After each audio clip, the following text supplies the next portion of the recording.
Hi Dragons. I've got a fantastic new idea. A new chat show.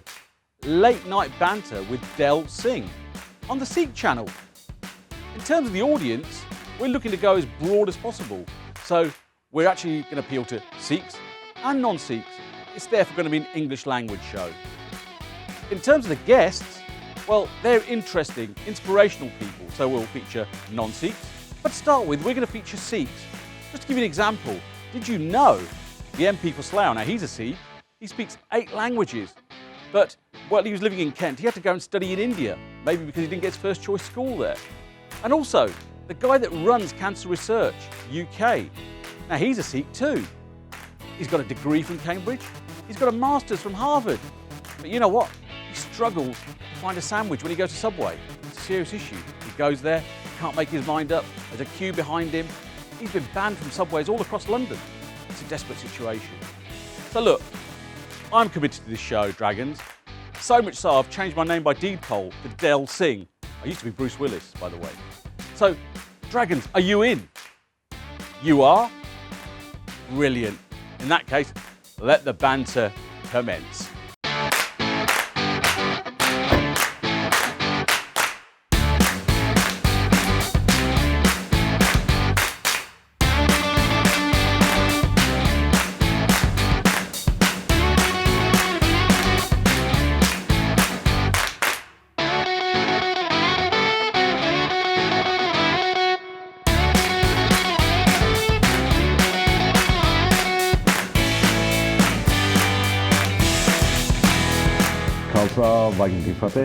Sat Sri Akal and good evening. Welcome to Late Night Banter with me, Del Singh. And my guest this evening is Tanmanjeet Singh Dhesi. Can I call you Tan? Yeah, that's fine. Otherwise, we're never going to get through this interview. I have to go through your entire name. And I should say the Right Honourable, because Tan is MP for Slough. So, and it's Tan, open brackets, first turbaned MP in the UK, close brackets. Yeah, yeah, that's you know, as I said in my maiden speech, it's one of those things that we've managed to break that glass ceiling. Yeah, and in fact, it's the first ever in Europe. So, oh wow, okay, well, we've managed to make some strides in terms of the global Sikh community in Canada and elsewhere, but it's never quite happened in Europe before. Right, so I'll have to redo that brackets bit and move UK and put Europe in there, so my apologies there to Europe. So Tan, firstly, thank you very much. I know you've got a really hectic schedule, and I think you've I know you've been doing a lot with the Langar and the Seva week, and this is the communal kitchen, the Langar, which is a big part of Sikhism, and Tan's been involved in that heavily this week, awareness around Langar and Seva. I think that's some great work being done by the Sikh Press Association, who are working in collaboration with the Gurdwaras and other organisations, right. Sikh societies across the country to try to raise awareness about Langar, about, you know, it's not just, as we know, it's not just about eating, it's not just about the... I'm going to have to breathe in. If you keep doing that, I'm going to have to breathe in for the rest of this interview. But, you know, it touches on issues of equality, of sitting down together, serving the food together, making it together. And I think, you know, it's those sort of and then washing concepts, and the fact that it's open to all regardless of faith and background. So I think it's, you know, we need to highlight that, and I am so glad that I was able to support our Singh Sabha Gurdwara in Slough along with the Sikh Press Association. Excellent. And I got the call from Jasveer Singh Gill saying, look, can we get your support on this initiative? I said, yep. Brilliant. Don't worry, we'll be there. Tan, I'm going to come back to some of the career and politics and stuff, but I want to go back in time a little bit to your growing up, because you I believe, and correct me if I'm wrong, because my research is self-research, so it probably is going to be wide off the mark. So you were actually born in Slough, but you moved to Gravesend, your family moved to Gravesend, and then when you moved to Gravesend, you then shipped out to India for your education. Why? Are there no decent schools in Gravesend? Oh, you know, Gravesend's a lovely place as well. So is Slough. Sorry, but no, I mean, you're going to get me in trouble, yeah? I'm trying not to. It is, obviously, as you said, I spent my early years in Slough, and that's where my parents initially, my dad, when he first emigrated, straight from the Punjab, straight from Heathrow, he went to Slough. Okay, it's near enough. It's near enough. That's it. It was the closest place. But then, you know, after spending a few years there, my parents gradually bought their own house there on Lawn Close, and that coincidentally, that's just a stone's throw away from my office now. So my main constituency office in Chalvi. Stick to your roots. Yeah, that's precisely. So the world is definitely round. Yeah, so we're back there. But then, as you rightly said, I studied in the Punjab for about 4.5 years. Okay. And when I came back, then the rest of the education was in Gravesend for my primary and secondary. Although I did spend 2 years studying in Rochester as well. Okay. At the Rochester Maths. And you obviously, your spiritual roots, I guess, would be Slough, because obviously that's why you're back in Slough and you're the MP for Slough, because you've also got a really, really deep attachment to Slough. Precisely. All my dad's side of the family are there. But going back to your first question, just in case you say that I haven't answered your question, the reason why I went back to the Punjab is because my parents, my mum and dad, and the elders in our family, they felt strongly that we should try to get the best of both worlds. So we needed to, culturally, linguistically, that's probably one of the reasons why I'm, very linguistically inclined as well. So having knowledge of Punjabi, Hindi, Urdu, and then when I came back, I'm going to come on to your languages in a minute. Linguistic skills in terms of European, but yeah, that was a primary reason. Okay. So because of that, whether it's in terms of Sikhi, whether it's in terms of Punjab, Punjabi, getting to know relations, learning more about our pind, our village.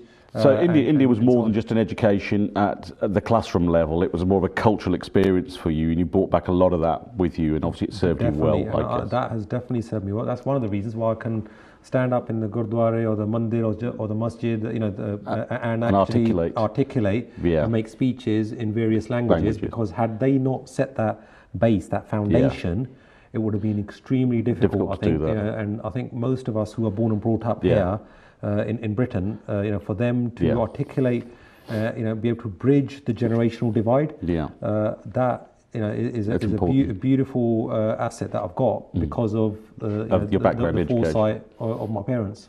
And obviously you weren't coming home at weekends then when you were in India, so you'd racked up some real serious air miles there. Yeah. But just going back to Slough, now obviously there's people out there that they often know Slough from watching UK Gold and obviously The Office, the Ricky Gervais vehicle, and they know Slough from there. Yeah. And then there's probably slightly more highbrow folks that maybe have read the John Betjeman poem, come friendly bombs fall on Slough, there's nothing human, or now, whatever. So, I'm sure he apologised for later on, he was using it as a metaphor, an example, and so on. So you're passionate about Slough. I know you said that in your maiden speech and so on. So, if you're talking to folk that haven't been to Slough, what would you say about it? Slough is an incredible place because it is a creative, it's an innovative, it's a business hub. It, long gone are the days, from John Betjeman's poem 80 odd years ago. Yeah, of course. Now it has got Slough Trading Estate is the largest singly owned trading estate in the whole of Europe. You've got a very diverse community. Even in terms of the areas of affluence. Unfortunately, there's areas of social deprivation as well. Which is pretty much everywhere. It's pretty much everywhere. But the very low unemployment rates. You've got some of the major companies who've got their headquarters, their UK headquarters there. But certainly along the Bath Road, you've got a lot there, haven't you? I mean, you travel down. In that whole of the trading estate, or just generally in Slough, whether it's O2, whether it's major pharmaceutical companies, the Mars, home of chocolate, Oviutia, so they're down there as well, along with Varto. There's even Ferrari and Maserati have got their offices there. You'll have showrooms of all the top brands. So if any needs to buy a car, come over to Slough. You'll get your discount. Get your discount next. I don't know about that one. I don't know about definitely don't quote me on that. Tan centres. That's right. You're definitely going to get me in trouble by the No. As if. But no, there is so much going for it, and it's great in terms of the makeup of the community. Yeah, definitely. It's very vibrant. Yeah. Like you said, with any place, there are issues which need to be dealt with. Sure. But there are so many positive aspects to the town, and that's why, as I said, it's a very special place. John Betjeman would be proud. He'd have reconsidered. He'd have probably. And recently, before I forget, Slough was voted the best place to work and live in the whole country. And that's not my little survey, that is the national survey. And I know that did the rounds in all the social media as well as the mainstream media. and that's something that we are extremely proud of. So yeah, so the Slough, message, number one. Message is go Slough. Yeah. And I was about to say if John Betjeman was now, he'd probably wanted to drop the bombs on Basingstoke. Nothing against Basingstoke, by the way. So we get a backlash from Basingstoke folk. Yeah. Just go back to your TAN school days, which could be a book in itself. Growing up, going to school with a turban. I mean, I went through that as well. Probably a decade before you in the 70s. You did that in the 80s and stuff.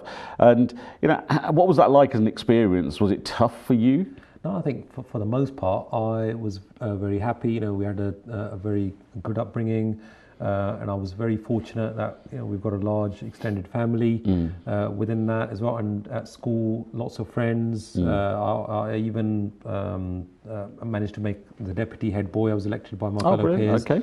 But obviously, there are instances. There are instances around the turban. Especially the turban. And as I mentioned in my maiden speech as well, I think it is a major thing for especially the next generation, in terms of those that wear a turban. That for them, there are now more role models. Yeah, of course. When I was at school, there was somebody that that tried to pull my turban off. That's just something. That I didn't let that event scar the rest of my upbringing or my experiences at school. Yeah, because quite a lot of people actually, when they had that experience, they'd go home and their parents say, you know what, we're going to do away with the turban because you won't stand out. And I mean, I personally, growing from the 70s in Peterborough, myself and my two brothers were the only non-white kids in the school, so let alone with turbans. And I did have an incident where, somebody knocked my turban off, and what I would say is the way it was handled by my headmaster, the late Michael Taylor, who for me was a genius, a mentor, was amazing, because he kind of realised it was actually a hate crime before people had ever coined that term, hate crime. No, I think he took the parents to task of the kids that did that, so much so they pretty much almost beat the living hell out of their kids there and then, said, you can't do this.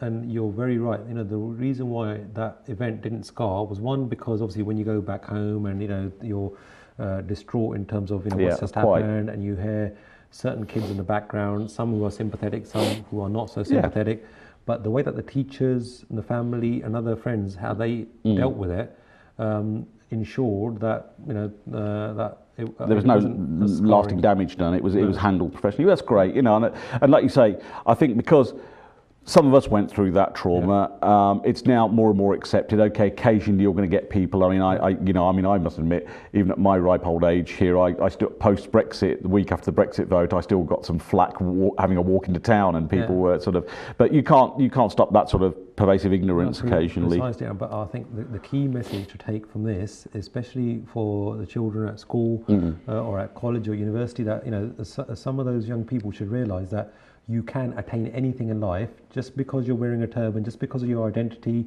your faith. That is not restrictive in any way. If anything, you should be proud of your own identity. Yeah. As I said in my maiden speech, as I said in various speeches before that as well, during my time as a decade in public service, I've said we should be proud of our own distinct identity. Yeah. But at the same time, we should be proud of our shared heritage, and we should also be proud for those of us who are born and brought up in Britain to be British as well. Absolutely. Absolutely. I couldn't echo that more. I think my personal experience is this has actually served me really well, because it actually sets you apart from people. People remember you.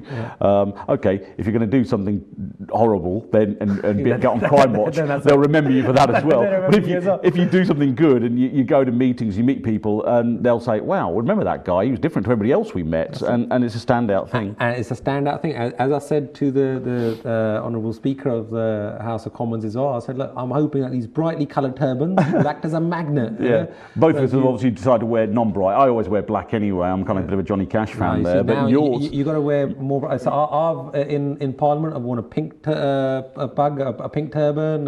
Red. Your red seems to be the one, but I thought that was just a party political thing. So one by one, we'll get them all there. Yeah. All right. So actually, the Sikh channel is running a campaign which is called Don at the Start, which is actually about getting people to wear turbans. So, and I'm going to get TAN involved in that. So, but we'll move away from the turbans and also tell you about my anecdote about my tying turbans in a James Bond film, so that's an interesting one. I look forward to hearing that. Just going on to the languages thing. So you speak 8 languages? Yeah, so including English, of course, which we're doing now. Just a bit of English. Just a bit of English, as the Sikh channel viewers may have ascertained. But so what are they? Apart from that, as I said, in terms of South Asian languages, Punjabi, Urdu, Hindi, then also French, German, Italian, and Latin. And Latin? Yeah. So Latin was something I did up to GCSE level. I actually wanted to continue that into A level as well, but I was fairly good at that. But unfortunately, the choices became restrictive. I was going to say there wasn't enough time in the day, by the sound of it. 8 languages. So, and obviously that's I read somewhere that because occasionally I know sometimes when people see a guy with a turban and he starts to speak like an Englishman, they're a bit amazed. So what's the reaction when a guy with a turban speaks like a Frenchman? I'll tell you what, I'll give you one anecdote. Go on. Given that you're going to give me an anecdote. Yep. When I was the mayor of Gravesham in 2011, so a few years back, as the mayor, you end up going to wherever your twin cities. Okay. So we were twinned to a place called Cambrai in northern France, just north of Paris. So my wife and I, as a mayor and mayoress, we went out there. Okay. And you can imagine you're in a town hall, full of people, and so that it's about establishing ties. Yeah. But I think the last thing that any of them would have expected is some guy in a turban, chain and badge, coming over from England, where we're synonymous with learning only one language. Badly. Fairly well. But standing up and making a 10-minute speech in French. So were there some jaws hitting floors? I think they were pleasantly surprised, let's put it that way. And I think that helped to break down barriers. But also, I'm hoping that it made them appreciate the fact that somebody had taken the effort to learn a bit about Cambrai and establish why we needed to have a closer relationship between the 2 towns and the 2 boroughs. Yeah.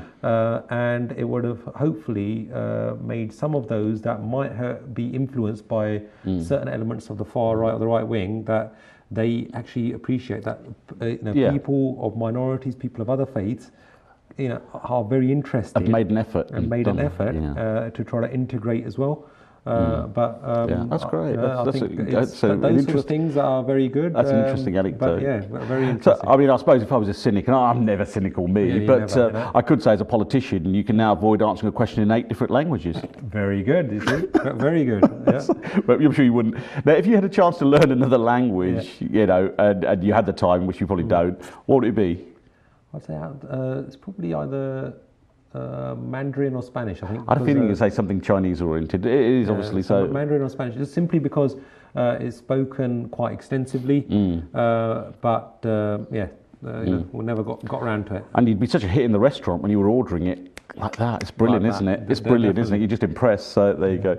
So interestingly, since you became the MP for Slough, you've obviously travelled back to India, and you've gone over there and you've seen your face kind of 20-foot high billboards, like rock star status. What did that feel like? That was an amazing experience. And, as I put on my Facebook and Twitter feeds and Instagram or whatever, that I was extremely touched. Is that it's hard to imagine that the level of love and affection that someone can have for you, and the pride, because I think that was the key thing for them. Whereby what happened was every town and city, on the highways, you got hundreds of billboards, posters. What people had done was they'd put, say, my mugshot along with theirs to say, look, they're proud of the first ever turban Sikh MP coming on, and this is who. Brilliant. So, some businesses did it as well. So, while advertising their brands, they put, my mugshot there as well. But that was them showing their support, because many of them had actually supported me during my last decade plus of public service, even when I was mayor, because I've gone back on a regular basis, so that to try to build further ties, and that even during my parliamentary campaign, many of them actually phoned up their friends and relatives back in Slough. So wherever they thought there's a tenuous link here or there, they were on the phone.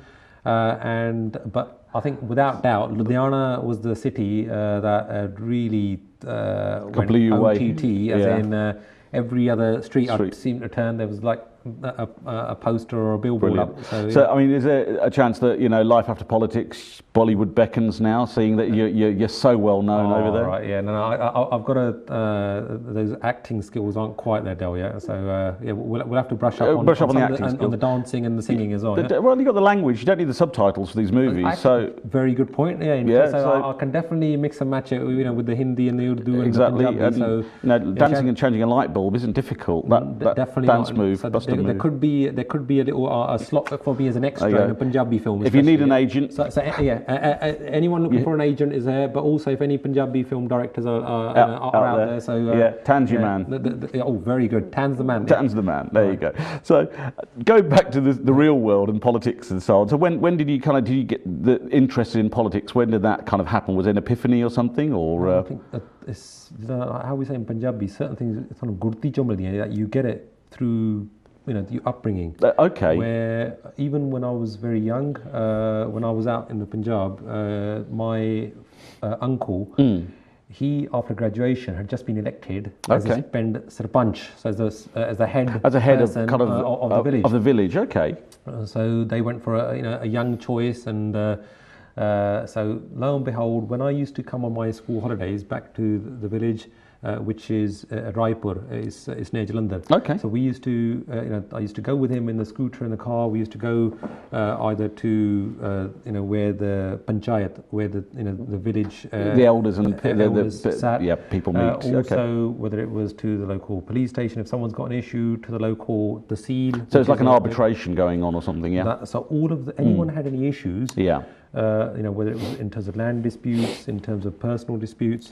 Or any development issues for the village, they would obviously go to him, and then he would go and help resolve them. So I think that, and then also later on in my life, there are various family members have been involved in social and charitable and religious endeavours. So my grandfather, for example, was the president of the Gravesend Gurdwara during the 1960s. Okay. My grandfather is very religiously inclined. He still writes various articles. Okay. Ram Singh Bring, and then my father, Jaspal Singh Dhesi, he was actually the unanimously elected president of Gravesend Gurdwara for a decade. So you got some really heavy family influences. That's it. So when people used to come to our house, they used to chat to them. So that really helped, I think, hone in some of my own skills in diplomacy or the listening skills, and how people can come with completely different perspectives. And I think the sagacity, with which the likes of my parents or grandparents, how they dealt with those issues, really helped as well. But for me personally, I was always interested in politics and current affairs. Okay, that's a big one. And my MPhil, in fact, which was in South Asian history and its connections with Britain. And so I went from a science type background for my undergrad and masters to a humanities base. So that South Asian history degree, that really was more because of my interest in history and in politics. But then when I left university, it wasn't my aim in life to become a councillor or a mayor or an MP. That was far from my mind at that point, and my whole aim, I think, was to try to set up my own business. Was to try to prove to myself that I had what it took.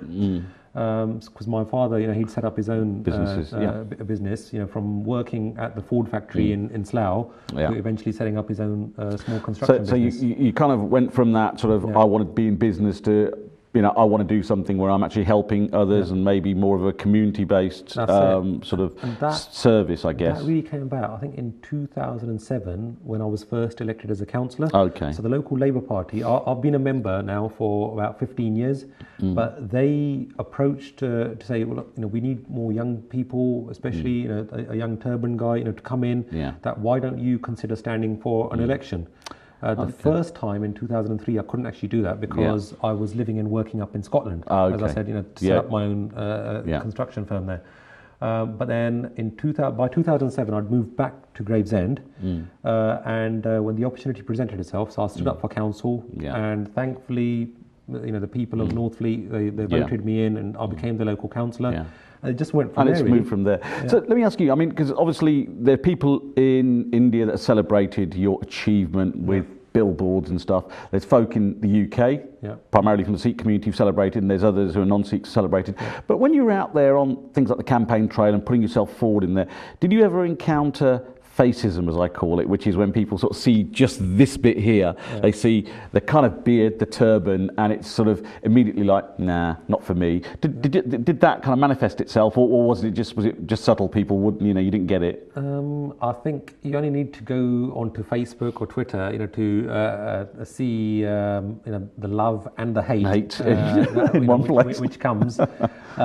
So. When I made my maiden speech, I think that I was very touched and humbled by the fact that it went viral and got millions of views. It did indeed. That was brilliant, because it gave me more encouragement that the views that I had, that they resonated with a large section of the population. Yeah. But to give you an example of that, you only need to go to, say, for example, Channel 4 on their Facebook page.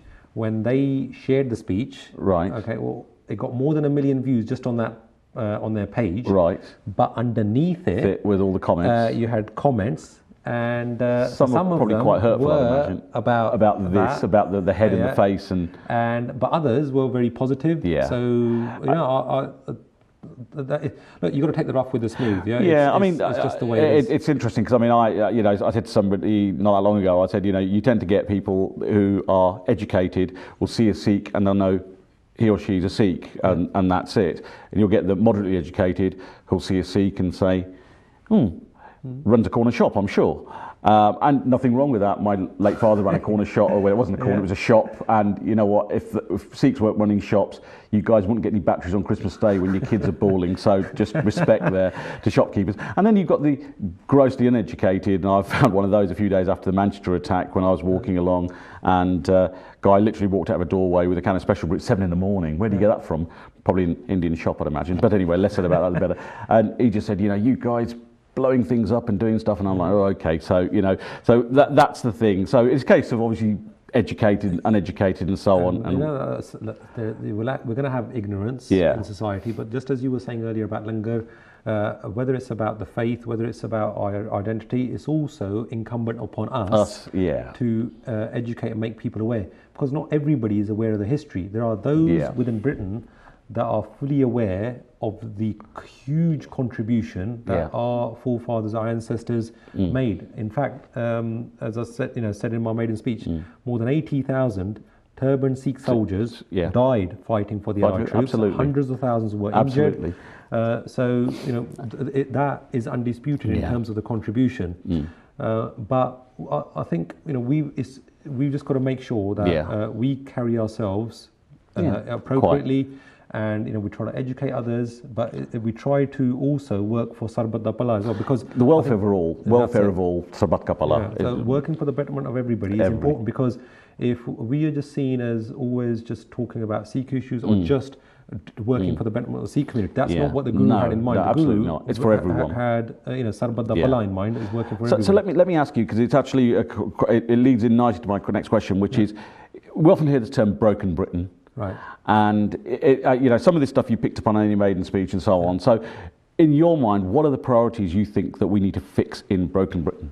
Yeah, so look, we live in one of the most advanced nations on earth, arguably the fifth major industrialized and developed nation in terms of the size of our economy.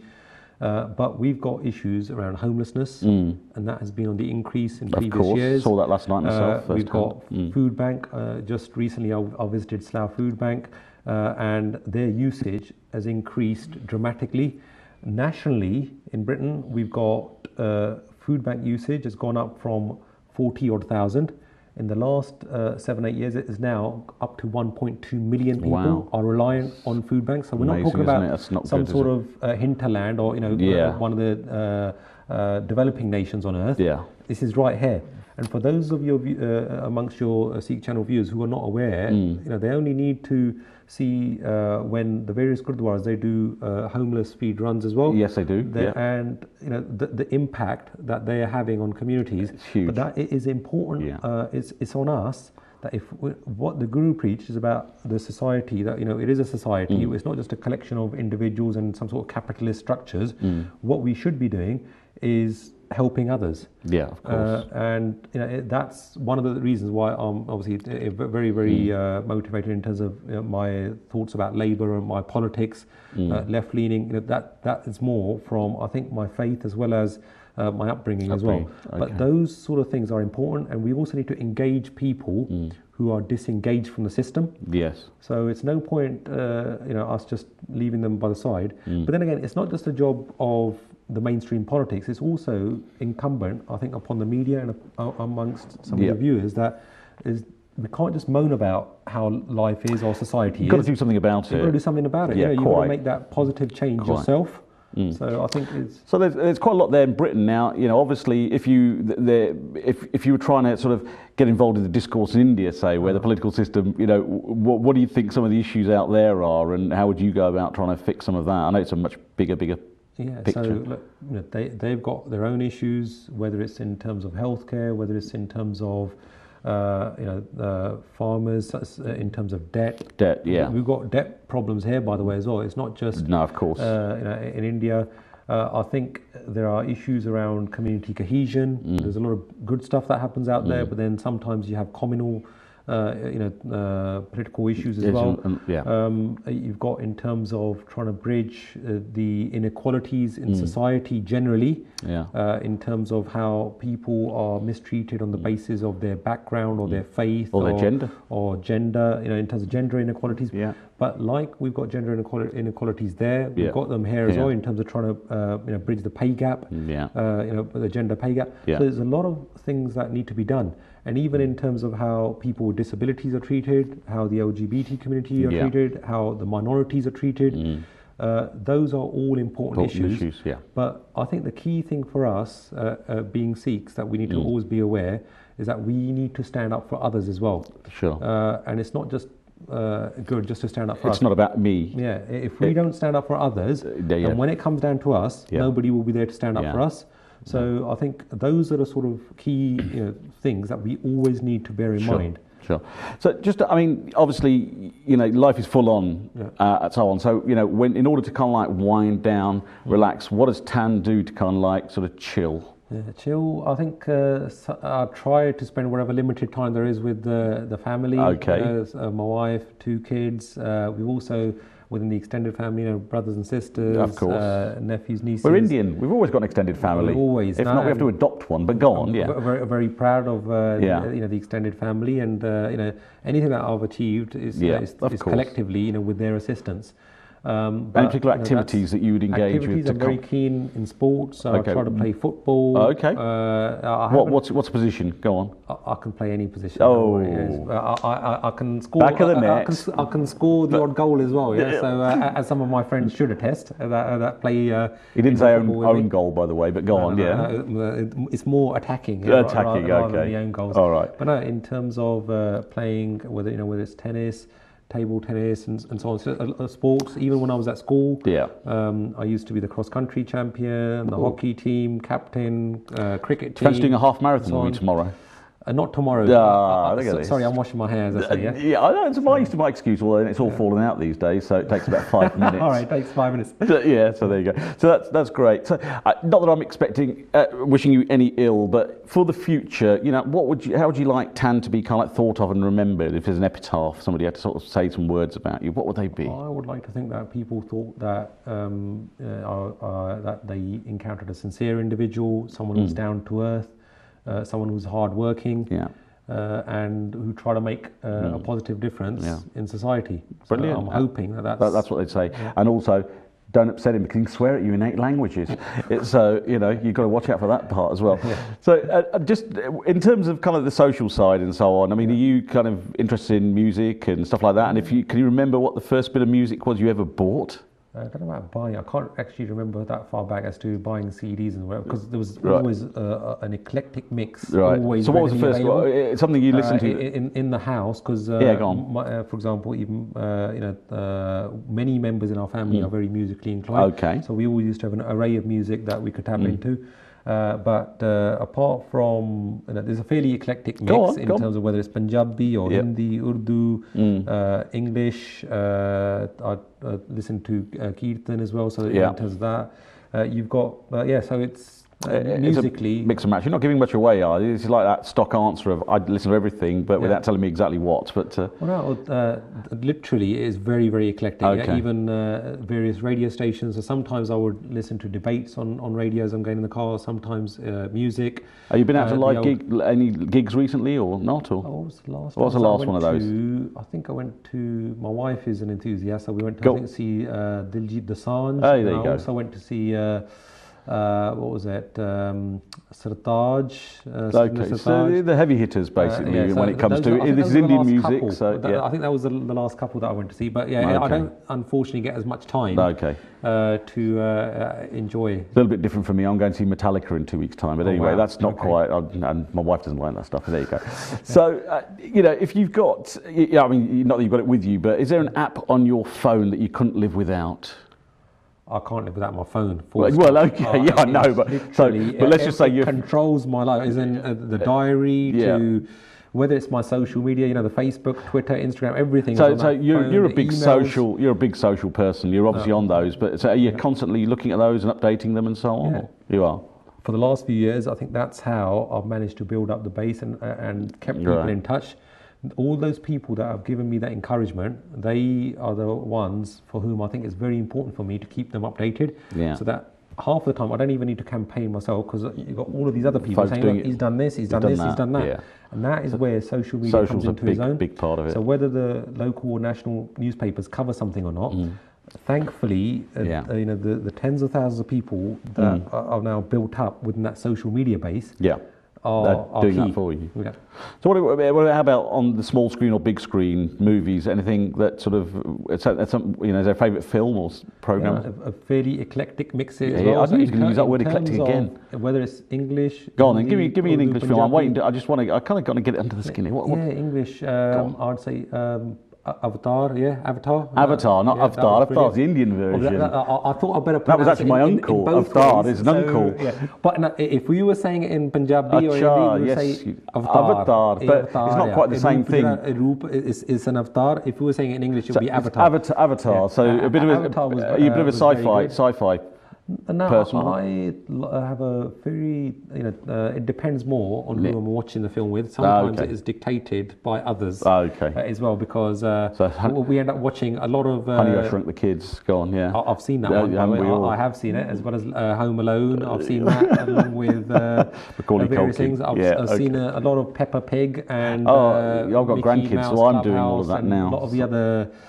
classics as well. That's why I said it depends on who's with me. If it's one of my little ones in the seat, I will be accompanying them and pretending I'm watching it while every now and again looking at my phone as well. If there was something that you could uninvent out there, an inanimate object or something as opposed to a person, do you know what it might be? Uninvent. Or a concept even?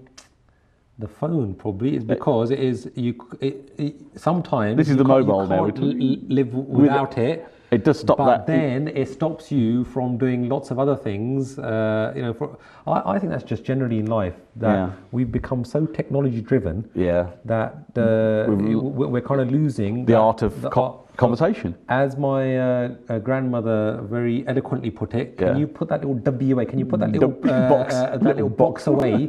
Because you're here, I should have your undivided attention. You need to speak to me rather than that. So she didn't then paraphrase it with, or you'll get a tupper, which is that classic. That goes without saying. Yeah. That's great. It's funny, when I met your colleague Preet called Gill a few weeks ago. Yeah. Exactly the same item. She said, couldn't live without it, but would love to maybe have uninvented it. So there you go. Yeah. So Tan, just as we move forward a bit, it's one of the things I was going to ask my guests is, I have a little spot called Dinner Party, which is if you're allowed to have a dinner party, you invite 3 guests, not family or relatives, a religious icons. So if you are allowed to get 3 guests there, dead or alive, who would they be and why would you invite them? Right. I won't say any of the Guru Sahib's names. Well, no, I think, okay. In terms of religious figures, yes. But aside from that, I'd say Nelson Mandela, definitely. Okay.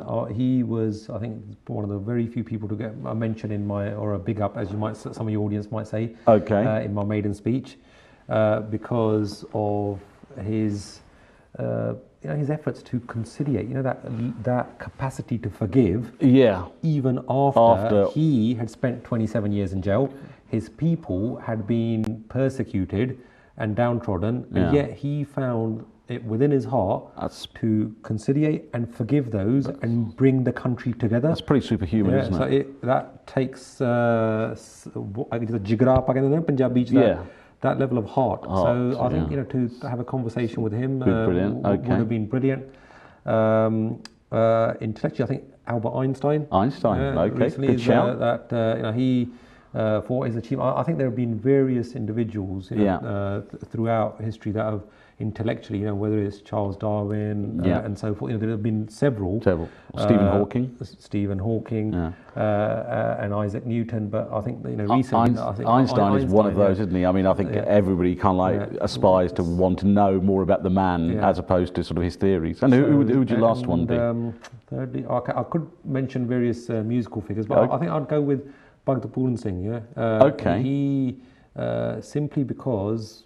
For the viewers, can you explain who that is? Because we've got viewers that watching that may not know who this is. Banter Singh was a very, very kind-hearted individual from Amritsar in the Punjab, and he took it upon himself to look after and care for those vulnerable people in society that nobody else, was even looking at. They were totally discarding people with disabilities. He picked them up, and even before he rose to prominence, as he is now, he did that for several years, if not decades, before anybody gave him the time of day.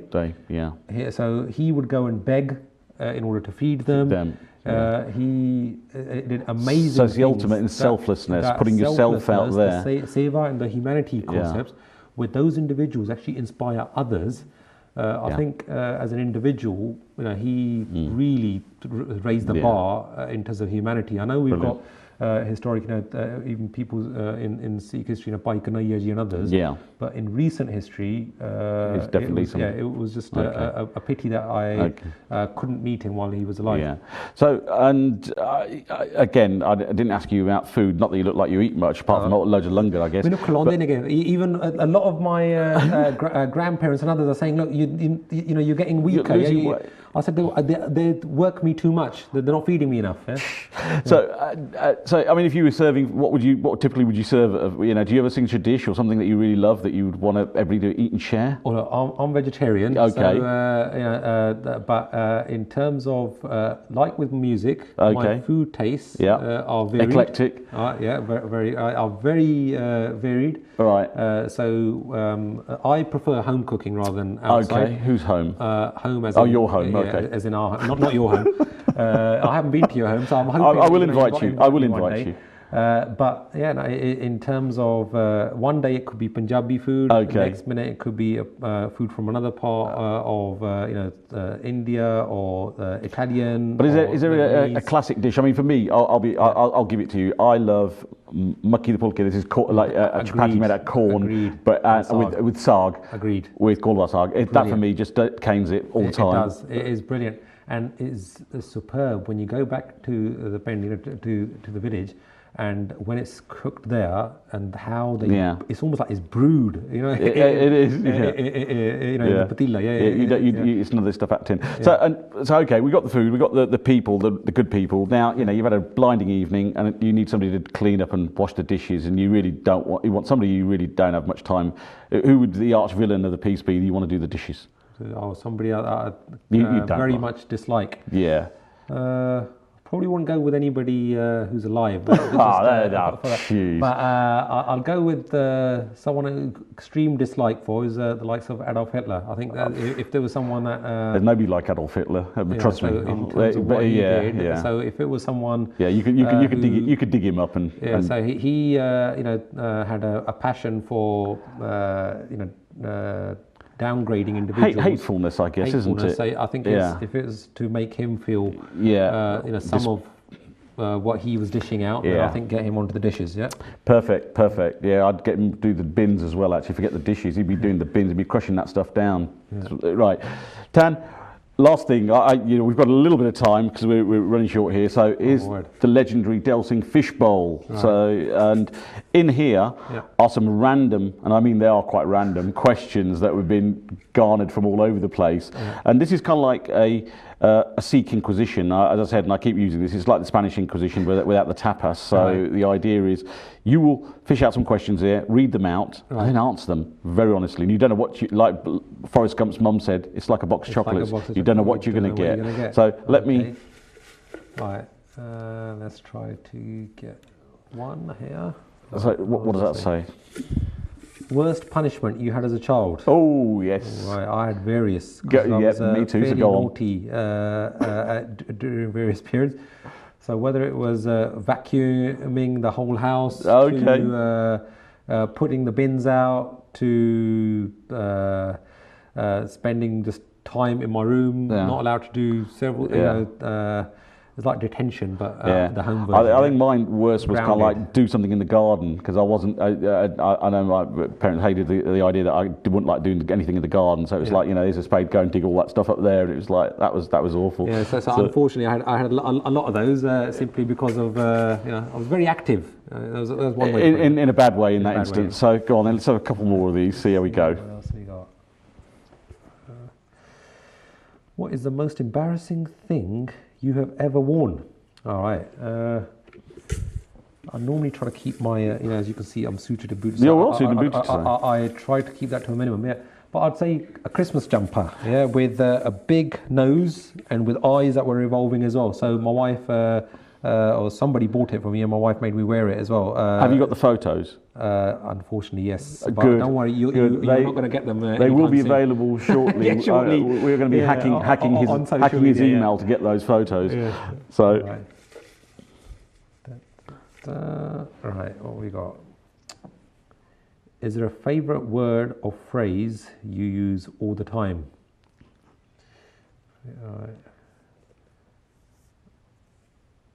What can we say?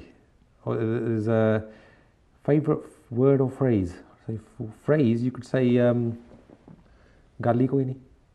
Okay. Gali koi nahi, apa kar dunge. We'll sort it out. No problems. The translation of we'll that try is. To do that. Yeah, the translation is a little bit like, no problem. No problems. Okay, sorted. It's like as I learned in Scotland with a Glaswegian accent, they say "nae bother." Nae bother. We'll sort it out. Nae bother. So that's not quite the. Is that the one that you're going to answer now? Well, go on then. If it's there, the trouble is I don't have my glasses, so I can't read it. So I'll read it for you. Then, here he goes. So what part of your body would you replace with a mechanical version? All right. Remember, this is a family show. Family show. I guess as a guy that's just about to run a half marathon, I think it'd have to be my knees because at the moment they're creaking a bit. So I guess if I can. Well done, you've handled the hot seat very well. See, you weren't expecting that. You expected me and putting me on the spot. You go on then, just to show. You pick another one there. Go on. See, now let's get another one for him. Yeah. This is what we like. This is free flow. We're just ad-libbing this thing. What are you afraid of? You at the moment. Oh, wow. Asking me questions? No. Well, I'm afraid of being quizzed in 8 languages by a guy that can speak 8 languages. Right. Let's get you to translate then. Es gibt verhältnismäßig gute Einkaufsmöglichkeiten in Slough. Slough. In Slough. In Slough. He's got the Slough in bit, Slough. I kind of understood that part of it. That was in German. You can do one more of those for me, and then that way around. I think we kind of. So you failed the translation test. I failed the translation test. So you're go on. Doing well so far on the answering the questions. You could be the lead in any movie. I could be the lead in any movie. Yeah, so they've your eyesight's as bad as mine. No, they've typed that incorrectly. They said you could be. So but it should be you could be the lead in any movie. what would that movie be?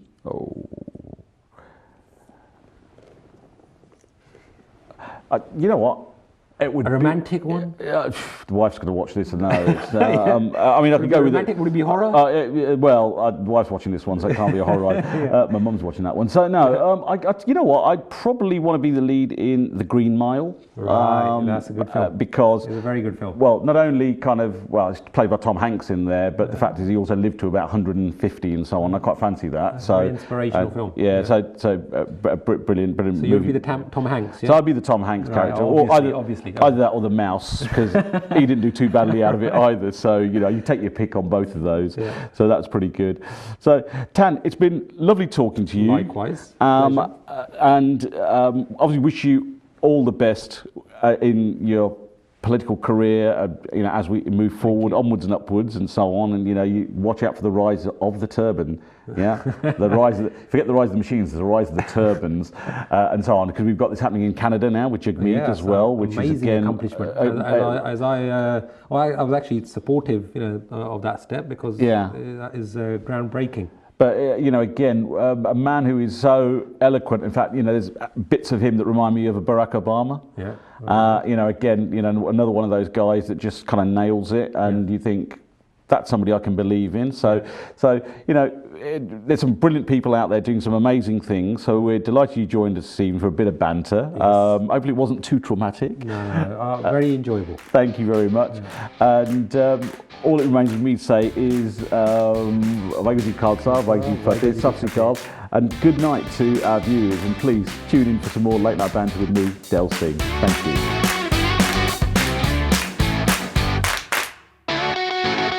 Thanks for the bant. Tune in next week when my guest will be the Harpal Singh Kumar, CEO, Cancer Research UK.